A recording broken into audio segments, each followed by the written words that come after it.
गेली 2 दिवसापासून राज्यभरात एसटी कर्मचाऱ्यांचे धरणे आंदोलन सुरू आहे. मी सध्या बारामती बस स्थानकामध्ये आहे. बारामतीमध्ये देखील कालपासून धरणे आंदोलन सुरू आहे. याविषयी बोलण्यासाठी काही कर्मचारी आपल्या बरोबर आहेत. आपण त्यांच्याशी बातचीत करणार आहोत. हे धरणे आंदोलन काय तुमच्या प्रमुख मागण्या आहे? नमस्ते.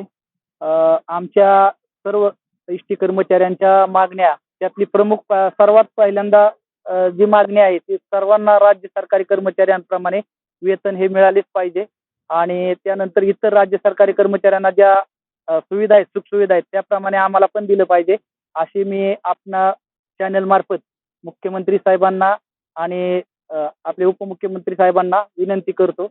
कारण तेच आमचे मायबाप आहेत आणि त्यांनी इतर जसं महामंडळाकडं लक्ष दिलंय वीज महामंडळासारखं तसंच आमच्याकडेही लक्ष द्यावं, आमच्या मागण्या मान्य कराव्यात हीच मी आपणातर्फे त्यांना विनंती करतो. शासनाकडून काय तुम्हाला मीटिंग झाल्यानंतर काय निरोप वगैरे आलाय का? काय 20 तारखेची 7 ऑगस्टची मीटिंग झाल्यानंतर शासनाने 20 तारखेची मीटिंग लावली. 20 तारखेच्या मीटिंगचं शासनाचं जे मुख्यमंत्री सचिवांचं जे पत्र असतात ते 7 ऑगस्टला निघलेलं होतं. पण काही कारणास्तव 20 ऑगस्टची मीटिंग मुख्यमंत्र्यांनी पुढे ढकलली.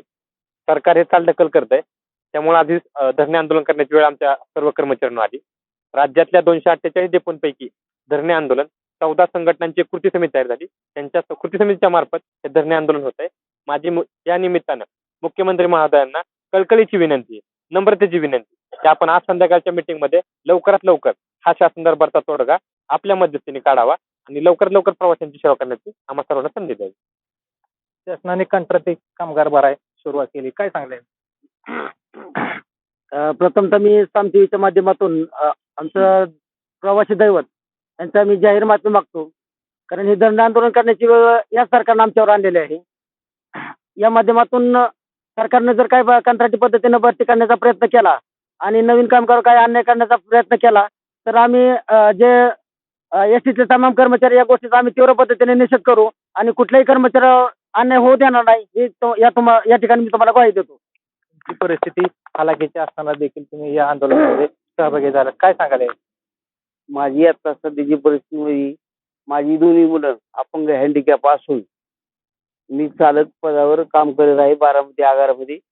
मुख्यमंत्री एकनाथ शिंदे साहेब आणि खास उपमुख्यमंत्री देवेंद्र फडणवीस आणि आमचे खास अजितदादा पवार साहेब यांनी आमच्या गोरगरीब परिवार एसटी चालक वाहक यांच्या परिवाराकडे खास लक्ष देऊन आमचे प्रश्न सोडवावेत हेच नम्रतेची विनंती. लवकर जर तोडगा निघाला नाही तर पुढची दिशा काय? जर लवकर तोडगा नाही निघाला संध्याकाळी जी मुंबईमध्ये आमची वर्षा बंगल्यावर मीटिंग होईल तिथे सर्व कृती समितीचे पदाधिकारी असतील तर त्याबरोबर ज्या काही 1-2 संघटना सामील आहेत ते सर्व पदाधिकारी यांच्यासमोर मुख्यमंत्र्यांची मीटिंग होईल. मीटिंग होऊन जर तोडगा नाही निघाला तर हे आमचं धरणे आंदोलन कृती समितीचा आदेश आला की ते धरणे आंदोलन आमचं चालू राहील, पुढेपासून कंटिन्यू चालू राहील. एकूणच या ठिकाणी आज होणाऱ्या मीटिंग मध्ये जर काही निर्णय निघाला नाही तर हे धरणे आंदोलन असेच चालू राहील असे कामगार म्हणत आहेत. मंगेश छत्रे, साम टीव्ही न्यूज, बारामती.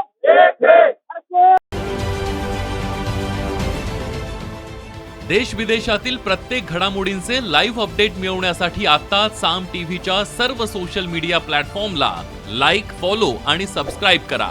तसंच सर्व नोटिफिकेशनसाठी बेल आयकॉन प्रेस करायला विसरू नका.